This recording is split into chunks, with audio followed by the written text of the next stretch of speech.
Bem, eu espero que você tenha, espero mesmo, né, que você tenha feito todas as aulas até aqui, que elas são uma preparação para você construir a alma com a qual o mundo moderno vai operar.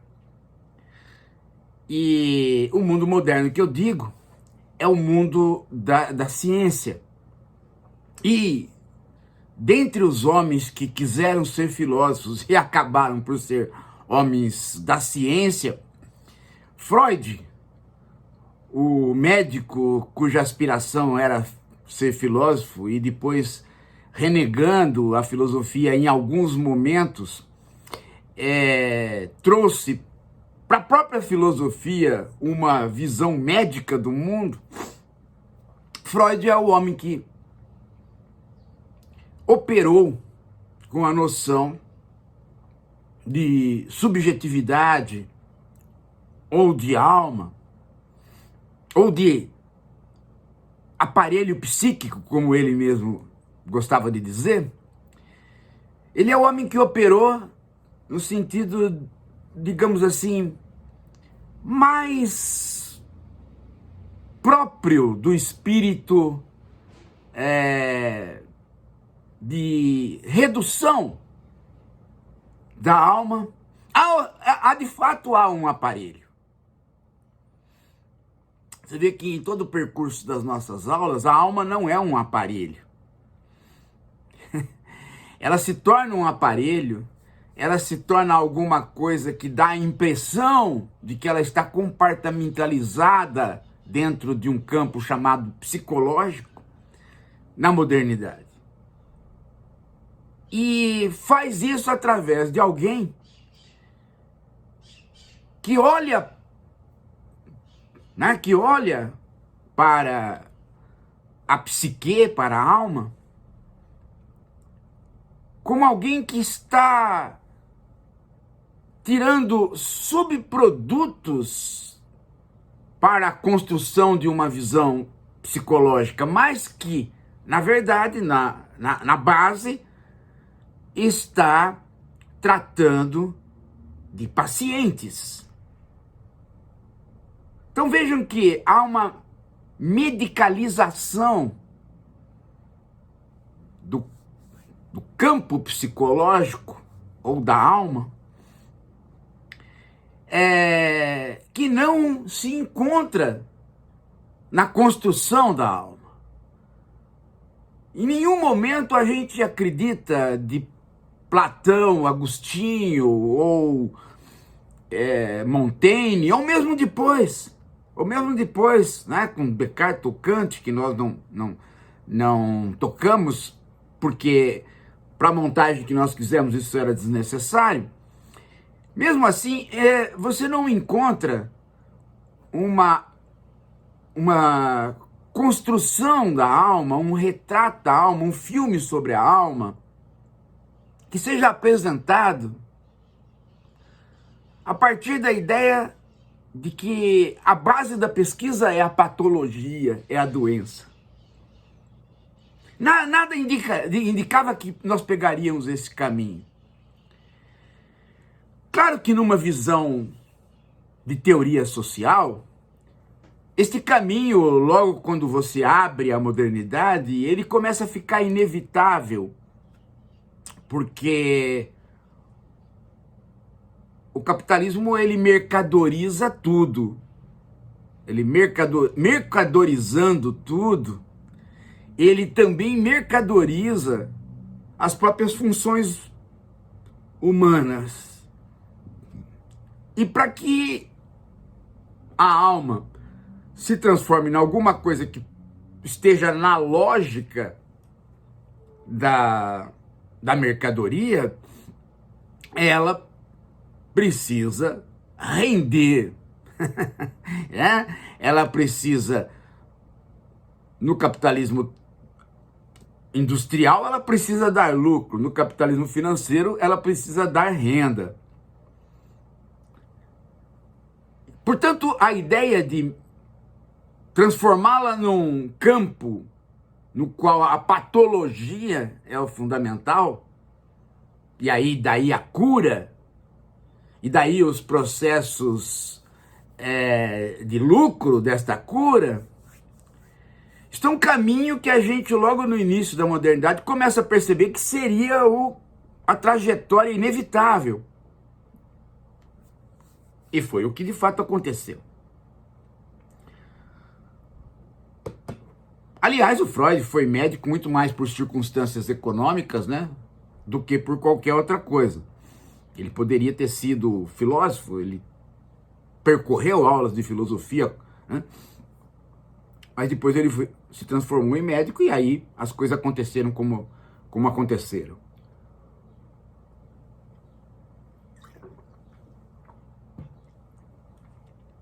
Agora, é claro que ele enfrentou resistências de todos os lados, tanto do lado científico, que exigia dele mais materialismo do que aquele que ele tinha, quanto do lado filosófico, que exigia dele mais metafísica do que aquilo que ele podia dar. De modo que lá por volta de 1917, 15, 17, ele já está produzindo textos que dizem respeito à resistência das pessoas, segundo ele, à psicanálise, esta grande disciplina que ele inventou. E num dos textos em que ele reclama ou tenta explicar este problema da resistência à psicanálise, ele elabora um quadro que ficou célebre, inclusive no campo do pensamento do século XX, que é o das 3 feridas narcísicas. E é por onde nós vamos começar. Em outras palavras, nós não vamos começar com uma visão da alma ou da psique ou do aparato psíquico. Mas vamos começar por uma reclamação do Freud que monta uma imagem que clama por uma parte da teoria. E vocês vão ver que ele explica, e aí a pegada do Freud, sempre um grande escritor, e aí ele explica as resistências pela psicanálise, pela própria psicanálise. De modo que para você aceitar que há resistências com a psicanálise, você precisa já estar no campo da psicanálise. Freud é muito insistente neste tipo de trabalho. Tanto é que ele tem um texto, né, que fez história, onde ele expõe exatamente o segredo da psicanálise, né? Quando você diz não, você disse sim. Quando você disse sim, você disse não. Ele está sempre insistindo numa frase perigosa, que quando você fala algo de alguém, você está falando muito mais de si do que deste alguém. É uma frase perigosíssima, primeiro pelo grau dogmático que ela tem, e segundo pelo grau de autodefesa que ela tem. Ela é tão autodefensiva que ela pode ser trabalhada como ideologia. Tanto é que virou frase de internet. E esse tipo de raciocínio perigoso do Freud, ele também usa neste texto. O texto está aqui. Ele pertence, no modo que eu estou usando, da coleção da Companhia das Letras, é o volume 14. São os textos de 17 a 20, e o texto se chama Uma Dificuldade da Psicanálise, que é de 17. Bem, Eu vou dar um tempo para vocês pegarem o texto, parem o vídeo, né? Peguem o texto, numerem os parágrafos para a gente poder trabalhar. Tá? Então parem o vídeo, peguem o texto, numerem os parágrafos e aí nós voltamos. Bem, então você já parou, estamos de volta e agora com os parágrafos numerados, vamos lá. Olha só.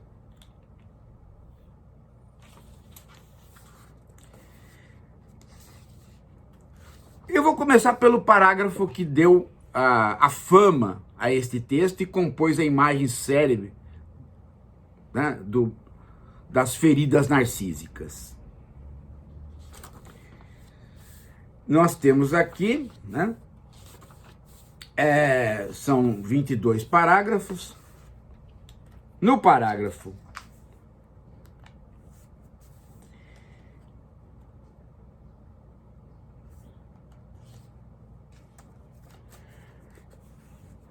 na página 245, no parágrafo 11 e no parágrafo 12, aparece aí as 3 feridas narcísicas. Então, ele enumera como A, B, C, e ele começa dizendo que são 3 feridas narcísicas, no sentido de que são 3 feridas que cutucaram, feriram mesmo, né? São 3 feridas mesmo no âmbito do eu. Veja que no âmbito do eu, Freud já, portanto, está utilizando a ideia de campo psicológico como contendo um interior diante de um exterior. Então ele já circunscreve a alma ao homem e já trata, né, como um aparato psíquico. E ali está o eu, o ego. Nós depois vamos ver como que Freud faz a tripartição deste aparato psíquico, né, em id, ego e superego, que é uma coisa que você já tem noção.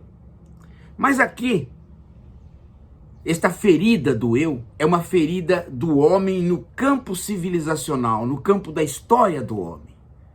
Freud aí está quase que fazendo uma história da cultura, inserindo a psicanálise na história da cultura, para dizer o quanto que ela revelou certas coisas a respeito do homem que vão lhe deixar com um certo desconforto. Mas das 3 feridas, só a terceira é de responsabilidade da psicanálise. As outras 2 são de outras áreas. A primeira ferida é que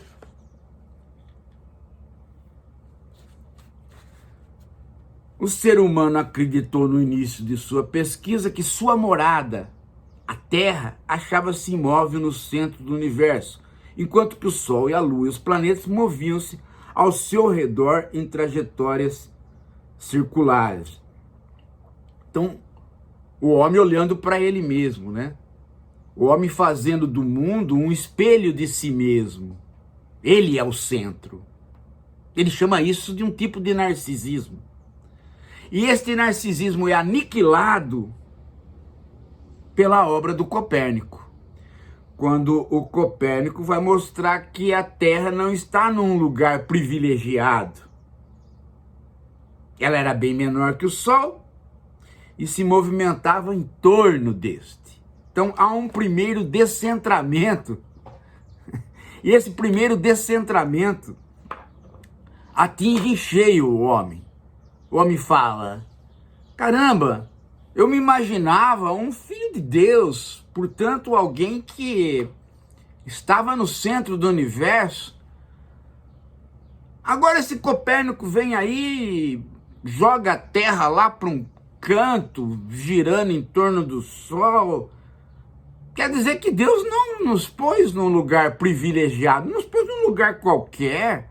E tem tanta coisa maior que a Terra. Xiii. Isso não vai bem. É interessante que esse pensamento apareça com Copérnico exatamente quando aparece o humanismo. Quase que como se o humanismo fosse uma resposta à ferida narcísica, não é? Ou seja, vamos ser humanistas, vamos privilegiar o homem, vamos olhar tudo pela ótica do homem exatamente para contrariar essa descoberta que fizemos de que o homem não é importante. É? A segunda ferida narcísica já sai do campo da astronomia, mas se mantém num campo científico, que é o da biologia, mas também com perspectivas de concepção de mundo. E aí, nós já estamos no século do nascimento do próprio Freud, que é o século XIX. E quem é a figura? Ora, a figura que faz o descentramento nesse período é Darwin, claro, né? O homem se achava a principal criatura da Terra. Bom, não sou. A Terra não está num lugar privilegiado, mas eu ainda sou na Terra o escolhido, o privilegiado. Eu tenho todos os dotes que fazem com que eu, tendo menos força física, domino todos os animais e domino o planeta. Aliás, a minha função é dominar o planeta. E os animais pertencem a um outro campo. As plantas pertencem a um outro campo. Eu não tenho nada que ver com elas. Eu usufruo delas e deles. Vem o Darwin e diz: Ei, homem, vou te contar uma coisa. Você não é de um âmbito diferente dos animais, tá? Você é do mesmo barro dos animais. Há uma continuidade entre você e os animais. Você é um elemento a mais de alguma coisa chamada evolução. Do que se trata? Se trata simplesmente da ideia de que aqueles seres com capacidade adaptativa maior tendem a poder reproduzir de maneira mais tranquila. Eles aparecem aleatoriamente, tá? A capacidade adaptativa é depois da aleatoriedade. Primeiro vem o ser aleatório, é digamos assim, um defeito da natureza. Só que, por certas condições, esse ser que nasceu com defeito consegue uma adaptabilidade até maior daqueles que não tinham o defeito. E ele passa os genes para outros. A partir de muitos anos, de milhares de anos, se cria uma espécie diferente daquela da qual ele teve origem, e ela comporta este defeito que acaba virando uma virtude, porque trata-se de melhor adaptação. Este defeito causa melhor adaptação.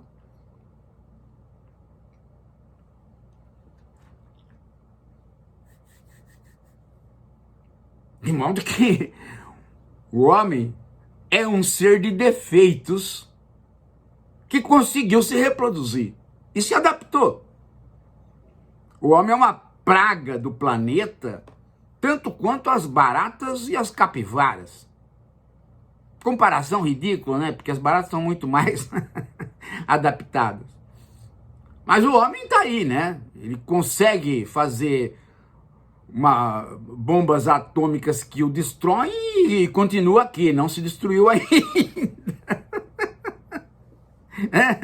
Mas talvez ele tente se destruir gerando outros animais contra ele, por exemplo, sindemias, né? Bom, Mas, enfim, o fato é que isso é uma ferida narcísica, né? Porque o homem diz, caramba, quer dizer que eu tô aqui, né? O Copérnico já disse que eu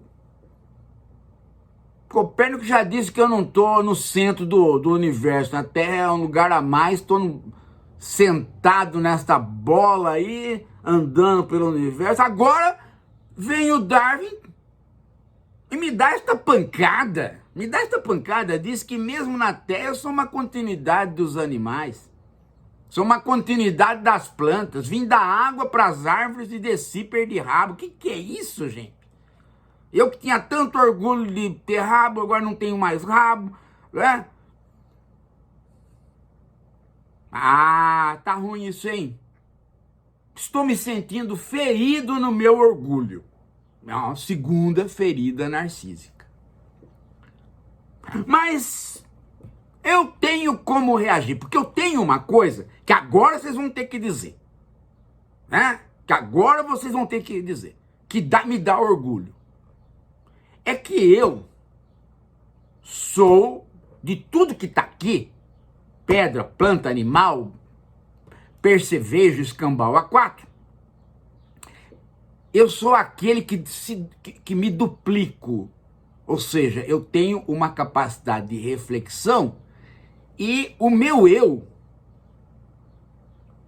olha para o si mesmo, eu tenho essa capacidade de reflexão e decido o que quero e o que não quero. Posso decidir com muita dificuldade, porque há momentos em que aquilo que eu quero não vai me dar certo e tal, mas sou eu que tomo conta de mim. Demoro 2 anos, mas depois de 3, 4 anos eu começo a ser imperativo na minha vontade e na minha razão. Eu sou capaz de fazer a minha história. Ah, então isso ninguém me tira. E aí que entra a terceira ferida narcísica. Porque Freud vai chegar e dizer, bom, agora não se trata mais de Copérnico, não se trata mais de Darwin, mas se trata deste papai aqui, este médico, que vai lhe dizer, nada, Nina, mais uma feridinha em você, mais uma destruição do seu narcisismo, meu caro. Sabe por quê? Porque o eu, esse ego do qual você tanto se orgulha de ser comandante, ele não é senhor. Ele não é senhor dentro da sua própria casa. Ou seja, o aparelho psíquico tem um eu, mas este eu, dentro do aparelho psíquico, ele toma tapa na orelha todo dia. E ele acaba tendo que realizar coisas que ele não queria. Há uma parte deste aparato psíquico que funciona na inconsciência e que solta elementos da inconsciência para o consciente, decidindo aquilo que o consciente vai decidir. De modo que não é o eu que decide, mas é esta parte do aparato psíquico inconsciente que acaba sendo o elemento fundamental das decisões. O eu não é senhor em sua própria casa. Esta ferida narcísica, posta pelo próprio Freud, segundo ele, é a terceira. E o homem não aguenta. Esta ele não aguenta. Esta ele grita, ele esperneia, ele geme, ele fede, ele senta no banheiro para pensar, ele fala não, não e não. E o Freud diz sim, sim, sim. Você está ferido. Pode gemer. Bem, é por conta dessa terceira ferida narcísica, segundo Freud, que a psicanálise não é aceita, porque o homem não quer aceitar essa terceira ferida narcísica. O homem não quer aceitar de maneira nenhuma que ele tenha uma parte de si que é inconsciente. E que essa parte de si que é inconsciente funciona a partir de um elemento energético que é uma energia sexual, que é uma libido. De modo que são elementos da libido que comandam a casa do homem, que comandam a casa do eu, o eu aí já equiparado a homem, né? A grande operação da modernidade que Heidegger denunciou. E o homem vai resistir à psicanálise por conta de que ele vai querer preservar um mínimo de narcisismo que o mantém de pé. Esta é a terceira ferida narcísica. Isso completa um quadro de uma visão da cultura que Freud enuncia em 1917 para explicar o porquê que ele tem tanta dificuldade de convencer as pessoas de que é pelo meio da psicanálise e não da psiquiatria que as pessoas têm que olhar as coisas quando estão neuróticas ou com qualquer outra doença dos nervos ou patologias da alma. Claro, a ideia é esta: curar. Mas você percebe que a teoria do narcisismo que está envolvida aí é muito maior do que a questão de curar, porque ele não trata do homem doente, ele trata de todos os homens nesta perspectiva que eu acabei de falar.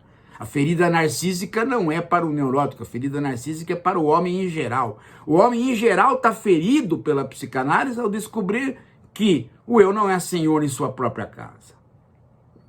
O homem não aceita a atividade inconsciente. Então, a teoria do narcisismo, que é parte da psicanálise, e a teoria do inconsciente, da libido, precisam estar ali aceitas para você aceitar esta justificativa.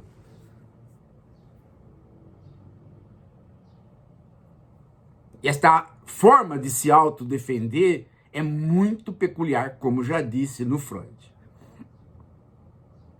Na próxima aula, nós vamos adentrar o próprio aparato psíquico e, inclusive, entender, né, qual o papel do narcisismo aí. As leituras vão estar postas aqui embaixo. E eu quero ver você completamente animado no próximo encontro. Daqui a pouco a gente volta.